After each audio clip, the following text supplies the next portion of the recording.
Hoje a gente continua a nossa saga percorrendo os caminhos do Ateliê 1. E no episódio de hoje, a gente conversou com a Bruma Rodrigues. Hoje ela tatua e é pintora. Hoje a gente vai conversar com a Bruma Rodrigues no nosso 5º episódio do Caminhos do Ateliê. Ela é tatuadora, artista visual, multi-habilidades, várias frentes, né? Desenho, muralismo, pintura. Então, pra gente começar, vou te pedir para se apresentar e falar um pouco de ti, assim, do teu trabalho. Só para começar, depois a gente entra nos detalhes. Olá, pessoal, eu sou a Bruma Rodrigues, sou de Esteio. Estou quase encerrando meu ciclo dos 26 anos e entrando para os meus 27 anos. Minha trajetória nas artes começou com a fotografia. E na época eu nem entendia a fotografia como arte. E ela acabou se tornando uma espécie de refúgio, assim, durante o momento que eu precisei muito. Nunca fui uma aluna muito dedicada, na verdade eu era bem descompromissada com a questão dos estudos ou de me envolver com alguma coisa, mas eu sabia que eu gostava de fotografar, sabe? Principalmente pessoas. Então, eu acabei conhecendo o fotojornalismo, comecei a me encantar muito com o documental, né, com aquilo que fala sobre a vida das pessoas. E, bom, lá pelas tantas, eu tive contato com um professor no ensino médio de artes, que é o Alejandro, né, que é o presidente da associação. Foi meu professor no ensino médio de artes e eu quase rodei, né? Aí eu tive sorte de uma vez ficar até o final de uma aula que um colega meu queria mostrar um desenho dele pro professor. E aí o Alejandro conversou comigo, né? O que tá acontecendo? Que tu tá quase rodando. E eu sempre chegava atrasada na aula deles. Quase rodei por falta e quase rodei também por negligência, assim, de não entregar os trabalhos. Eu não fazia assim, tipo, não vou entregar porque pra mim é indiferente. Mas eu sentia tanta insegurança que aquilo me deixava nervosa, sabe? Eu nunca vou me esquecer de uma atividade que ele me pediu. Nos pediu, na verdade, né? Pediu pra turma, que era levar um pedaço de tijolo, um pedaço de uma pedra, e levar um carvão pra desenhar. E eu já fiquei pensando, tipo, o que é certo, o que é errado, mas qual tijolo, mas qual tipo de carvão, onde é que eu vou achar isso pra comprar, tipo... era só levar um pedaço de pedra e um carvão até usado, tipo, no churrasco, sabe? Pra poder ter a experiência de desenhar na pedra com carvão, né? Daí, nisso, eu acabei contando pra ele que eu não fazia isso por mal e que eu gostava muito de fotografia e tal. E daí ele começou a me contar, né, que ele já tinha trabalhado em laboratório, coisa e tal. E daí, lá pelas tantas, no final da conversa, ele falou, vou te dar um prazo para te entregar todos os trabalhos, e aí tu consegue ser aprovada, mas tu tem que me entregar esses trabalhos no prazo. E daí lá fui eu, né, e entreguei os trabalhos. E sabe aquela coisa, assim, de ter o contato com o teu aluno tímido, que muitas vezes não se mostrou um pouco mais presente por insegurança, alguma coisa assim? Foi justamente o que aconteceu, né? E daí, o Alejandro sempre foi muito envolvido na vida dos alunos ao ponto de querer qualificar eles, sabe? Não necessariamente para eles se tornarem aquilo ou não, mas para, crescimento. Eu acho que depois que tu acaba conhecendo esse lado da educação, tu acaba entendendo que o crescimento acontece de várias maneiras, né? E a construção da autonomia também passa por esses processos, né? Que tu pode ajudar com o acesso dos teus estudantes, enfim. E ele me perguntou se eu queria fazer um curso de fotografia analógica que estava acontecendo no CAIC, que é uma escola que fica no território da Paz, aqui no Esteio. E logo que o meu curso acabava, o curso de pintura mural continuava, que era o curso que ele dava. Porque o pessoal continuava trabalhando mesmo com o curso tendo acabado, sabe? Então eu saía do curso de fotografia e ia pro curso de pintura mural só pra matar tempo, sabe? E aí eu nunca vou me esquecer, assim, teve uma vez que eles estavam produzindo um painel, e daí ele perguntou se eu queria pintar, e eu fiquei, Meu Deus, como assim pintar, sabe? Tá louco? E aí eu vi que era possível pintar, que pintar não era aquela coisa, tipo, ou tu tem talento ou tu não tem, sabe? E aí foi sendo discutido a possibilidade de eu tentar a URGS, né? Então começou uma pressão muito grande, assim, pra eu...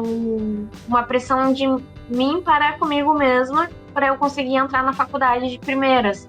Logo que eu saí do ensino médio. E aí eu fui acabando me tornando o que eu sou hoje, assim, meio que por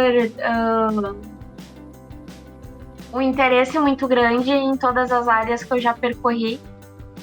Mas também parece que é pelo movimento das águas, sabe? Porque eu entrei na faculdade e logo conheci uma colega minha que era tatuadora e ela foi a primeira pessoa que fez uma perfuração no meu corpo e foi a primeira pessoa que me tatuou também. E logo na sequência ela pegou e manifestou interesse em ter uma aprendiz mulher e eu comecei a tatuar. Ao mesmo tempo eu comecei a fazer pintura. Nessa época eu já tinha feito algumas pinturas murais, já tinha participado como aprendiz. E na faculdade eu entrei muito nessa gana de querer fazer uma arte engajada, com vínculo social, com vínculo identitário. E aí decidi que eu ia fazer mais disciplina de pintura. Comecei a fazer pintura de cavalete, que eu ainda não tinha tido tanto acesso técnico assim.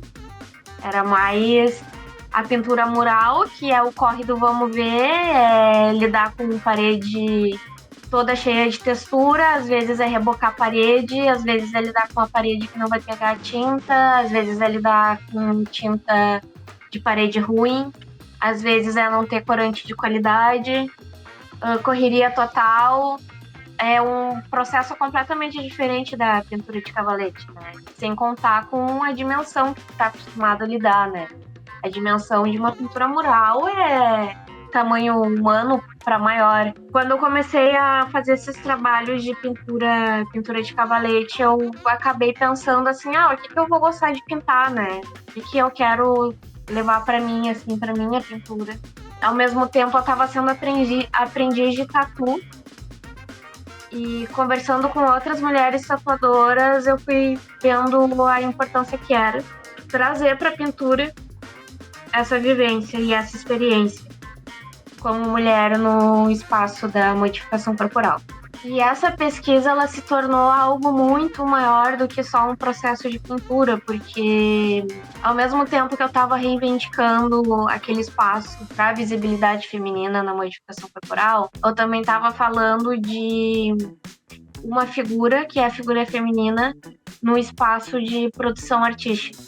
E aí, comecei a entender muito, assim, a forma que eu pensava essas pinturas, baseadas nas pinturas barrocas, nas cenas cotidianas, nas pinturas de metalinguagem. E isso foi se tornando cada vez mais profundo, assim, sabe? Da pintura dentro da pintura, dentro da pintura, dentro da pintura. E quando eu vi, eu estava falando de um tipo de pintura que acontecia sobre a pintura numa outra superfície que também pode ser entendida como tela, mas é pele. E eu tô fazendo isso numa tela, sabe? Tipo, começou essas confusões, assim. Mas eu sou isso, eu sou a junção desse monte de práticas que acabaram se tornando uma essencial para outra na Bruna que eu sou hoje, não só na Bruna, mas na Bruma também. Assim que eu terminei o bacharelado, eu pedi permanência para licenciatura por ser algo que eu acredito, por ser uma motivação profissional, por ser uma motivação política, ideológica, de compromisso mesmo, sabe? Chegou a mencionar sobre a inspiração do barroco, a pintura dentro da pintura. E aí eu acho que foi na exposição de Canoas que vocês fizeram um vídeo que tu comenta a respeito do trabalho, né? Acho que foi nesse vídeo que eu vi tu comentando sobre algo que era relativo ao processo, ao procedimento. Isso me lembrou também de ter te visto falando sobre processo de biossegurança, como isso aparece na pintura e como isso aparece em pinturas históricas também, de alguma forma, assim. Primeiro, fazia parte de um plano de ensino de uma disciplina que eu estava fazendo, que era finalizar a disciplina com um trabalho final de pintura de natureza morta. Eu não aguentava mais natureza morta na minha vida, né? Tipo, tive que estudar desenho, fiz muito desenho de natureza morta para aprender a fazer desenho em 15 minutos para prova específica. Eu vou fazer uma pintura de natureza morta do procedimento de tatuagem, né? Eu peguei, fiz a foto do procedimento e para ter a figura humana, eu usei um espelho com reflexo de uma tatuadora. Essa foi a primeira pintura que eu fiz, que foi a que me deu o tchan. Cada vez mais ia aparecendo tanto a presença desses espelhos, quanto a presença da tatuadora ou da pessoa que está sendo tatuada, mas principalmente do procedimento de muitas formas, seja pelo EPI que tu está usando, que é teu equipamento de proteção, a tua bancada preparada, a bancada, né, aquela que vai aos materiais de tatuagem e tudo mais, o teu espaço clínico, junto com o teu espaço artístico. E isso foi fazendo uma analogia muito forte também aos ateliês de pintura, né? Daí eu fui pesquisando e conheci o barroco e a era de ouro da pintura, né? A pintura holandesa e tudo mais. Fui conhecendo as cenas cotidianas, né? As pinturas de dentro, que eram muito pinturas para representar um código moral de higiene, tipo, como limpar uma casa, como manter uma casa limpa, coisas assim, né? Foi um período muito importante, assim, para a questão da higiene pessoal das pessoas. É muito engraçado isso, sabe? Porque tu vê um reflexo muito direto, assim, na pintura, sabe? A pintura como um meio de ensinar as pessoas a cuidar da higiene como uma questão de saúde pública. Ao mesmo tempo, como as pessoas começaram a pintar muito essas cenas, as cenas internas, o artista também começou a mostrar sua cena interna, né? Começando a pintar seus espaços de produções, dentro do seu espaço de produção, no momento que tá falando da pintura, sobre a pintura, tu já entra num processo meta-pictural. Daí eu conheci Rembrandt. E daí eu comecei a conhecer automaticamente as pinturas de procedimento, os estudos anatômicos. E a minha cabeça fez assim, ó. Tu começa com Caravaggio, né? Ai, que linda a luz e a sombra. Aí, daqui a pouco, sei lá, tu passa por Velázquez. Ai, que linda esse mistério que tem nas pinturas, essa coisa que tu tem que descobrir, tu tem que mapear os personagens, não sei o quê. E aí tu chega em Rembrandt, sabe? A tua cabeça explode, assim, porque o cara falava tanto da pintura de uma forma muito sensível do artista, né? Da visão do artista, do sentimento do artista. Mas ele também falava muito sobre a carga de estudo que existia nesse fazer, né? E isso me criou uma epifania tão grande, porque conforme eu ia estudando as pinturas dele, eu ia entendendo que aquilo foi é até difícil de explicar, sabe? Porque trazer uma coisa tão distinta, assim, do universo acadêmico, que é a tatuagem, o procedimento da tatuagem, e fazer uma analogia com uma pintura clássica do Rembrandt, sabe? Que fala sobre estudo de anatomia, que era uma coisa super séria na época, um avanço científico tão grande, que para mim foi algo muito grandioso, sabe? Aí passou mais um pouco de tempo, eu conheci o trabalho do Thomas Eakins. E o cara fez as primeiras pinturas de cirurgia, sabe aquelas apresentações cirúrgicas?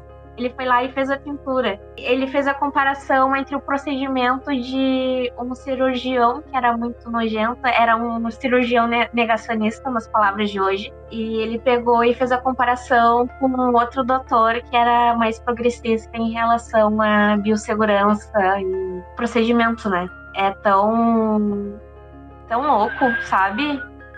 Assim, tu retomar pro século XIX e ver uma coisa dessa, sabe? Porque tu consegue ver o primeiro cara, o negacionista, na pintura não usando luvas, pegando numa ferida.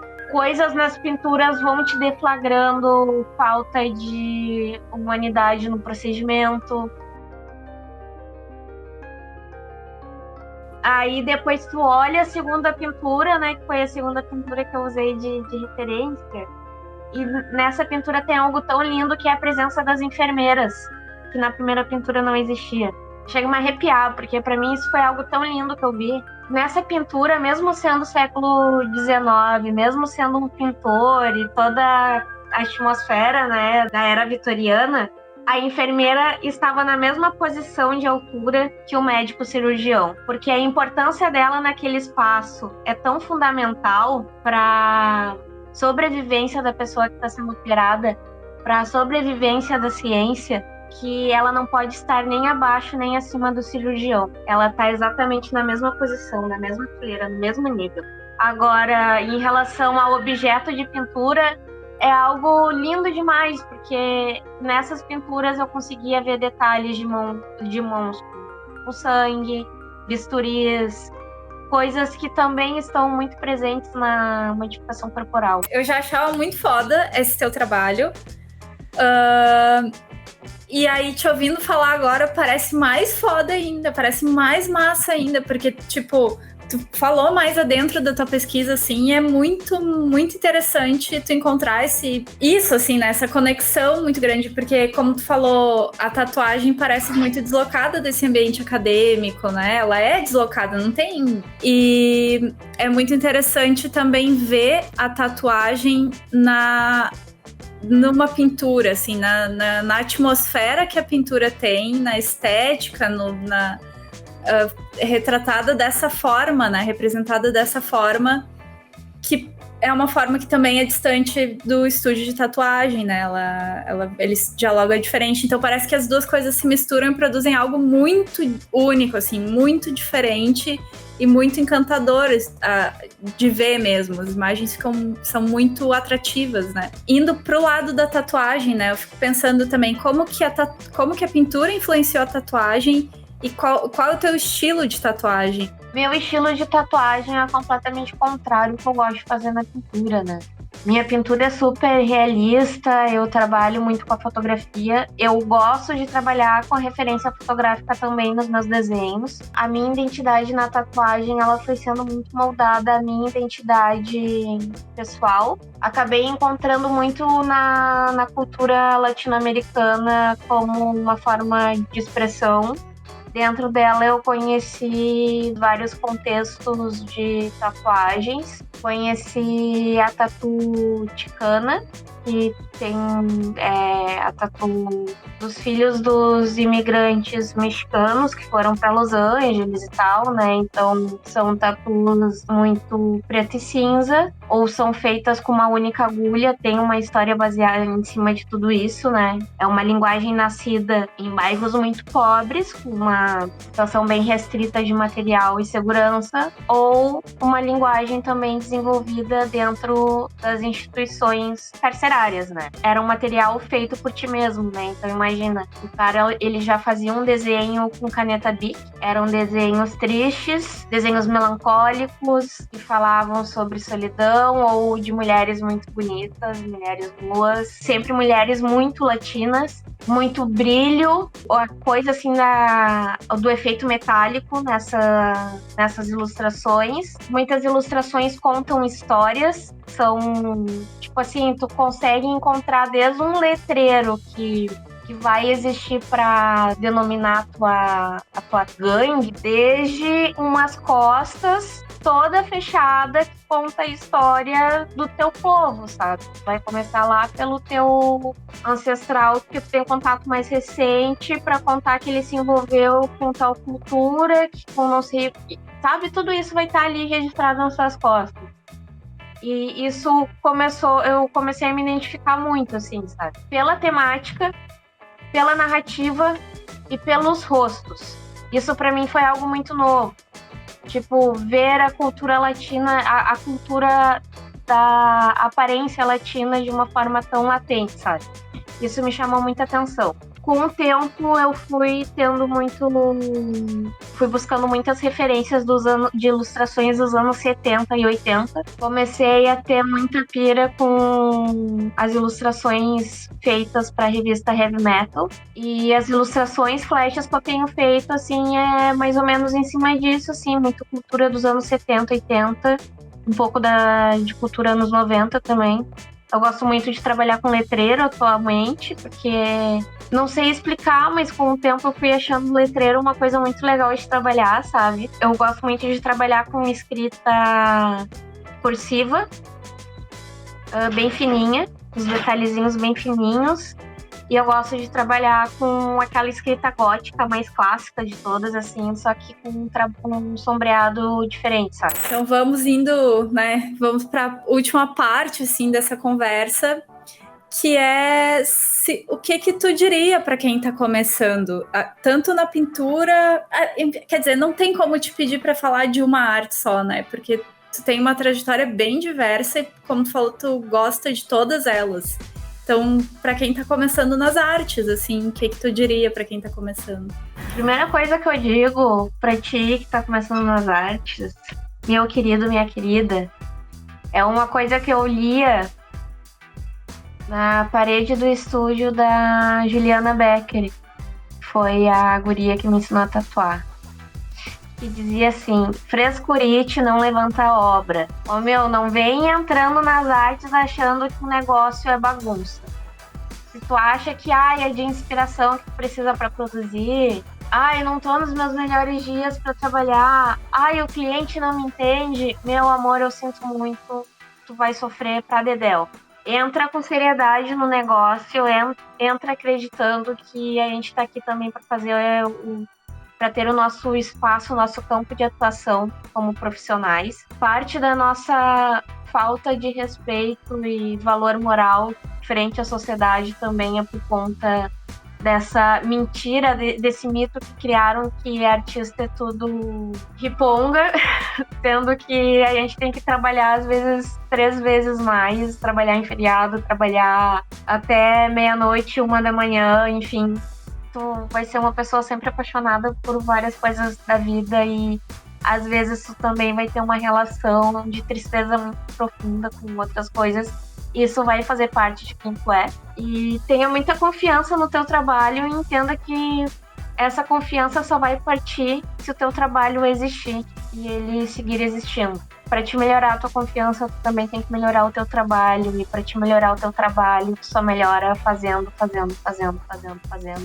E fazendo mais um pouco. Essa coisa de dom, de genialidade, é coisa para rico. Tu tem que trabalhar muito. Mas se muitas vezes isso eu parei para pensar uma vez, tá? Se muitas vezes a gente vai trabalhar em loja, a gente vai... Eu sou uma pessoa que não sou uma boa vendedora, por mais que eu trabalhe com vendas de uma forma indireta, né? Eu vendo minha arte. Mas eu não sou vendedora. São 2 coisas distintas. Me vi numa situação uma vez que eu estava vendendo coisas para uma empresa grande. Eu peguei e pensei, gente, eu estou cumprindo ordens, funções e horários para uma pessoa que eu nunca vou conhecer na minha vida. E essa pessoa está ganhando tanto dinheiro com esse meu compromisso. Por que eu não consigo fazer isso pro meu trabalho? Então, tenha certeza do que quer, ter isso que tu quer e procure uma pessoa para te orientar. Não faz isso sozinho, não fica fazendo em casa sem saber de limpeza direito, não sabe limpar um vaso, quer fazer tatuagem, mas o que é isso? Não, tem que limpar muito chão, Entender, né, que tu tá ali abrindo uma ferida na pele da pessoa, tem que estar tudo limpinho, cara. Tu gosta de tatuagem, quer tatuar, tem que aprender a gostar de limpar também. Senão, tuas tatuas vão viver infeccionando direto, sabe? Entender passar isso pro teu cliente é importante. Ter didática com teu cliente é importante. Então, fazer tatuagem não é só reproduzir um desenho na pele de uma pessoa. Vem desde o pré-atendimento até a cicatrização da pessoa, sabe?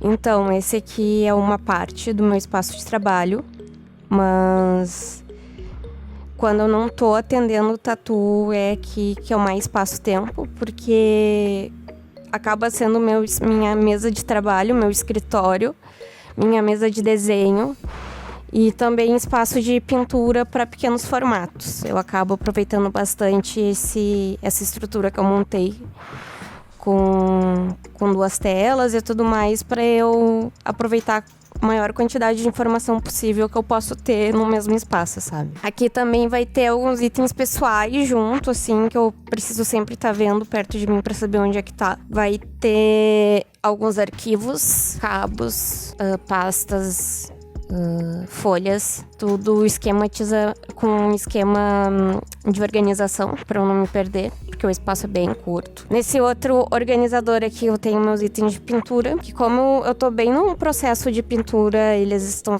acabando. Eu junto muito descartáveis, tipo, muito mesmo, assim, ó, tudo que eu consigo aproveitar de descartável, eu aproveito. Bom, vai ter meus itens de desenho, né, de tatu também, como as matrizes que a gente usa pra fazer o carimbo. Vou ter muita planta aqui também. Aqui é uma parte da parede que eu gosto de deixar minhas tintas de bisnaga em ordem de paleta que eu uso. Tem esse espelho aqui que às vezes me serve de lembrete para algumas coisas que eu preciso colocar como prioridade, como a minha saúde. Aqui tem um baixo também que eu tô aprendendo a tocar. Aqui tem uma tela que eu preciso esticar num bastidor. E quando eu trabalho com grande dimensão, eu uso essa divisória que tem aqui no meu kitnet, porque é onde eu posso aproveitar melhor a luz natural, né? Justamente aquela janela que eu mostrei pra vocês. Aqui é o meu gaveteiro. A primeira gaveta eu guardo os materiais que eu preciso mais à mão. A segunda é biqueira descartável. A terceira, em sua grande maioria, são agulhas e a luva, que é uma caixa grande. E na terceira vai as tintas e algumas caixas, tudo embalado, para não ter contato entre si. Aqui é uma parte da minha sala, que tem a minha mini biblioteca. Mais outro canto que vai ter alguns livros e gaveta com ferramentas. Aqui 2 prateleiras que também tem muita funcionalidade e importância nesse pequeno apartamento. Vai ter as soluções de higienização, alguns livros pequenos e a minha primeira máquina de tatu tá ali também. Tem câmeras antigas, coisas que eu gosto de colecionar, enfim. Ali tem uma pintura minha que tá em processo, que é da série que eu conversei com você sobre. Tem uma mulher tatuando, só tá esboçado. É a Belly.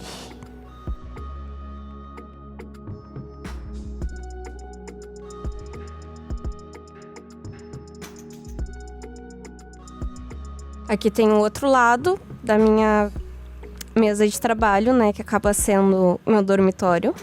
Meus trabalhos estão sempre convergindo diretamente com a minha vida de uma forma muito orgânica, como vocês podem ver. E é isso, né?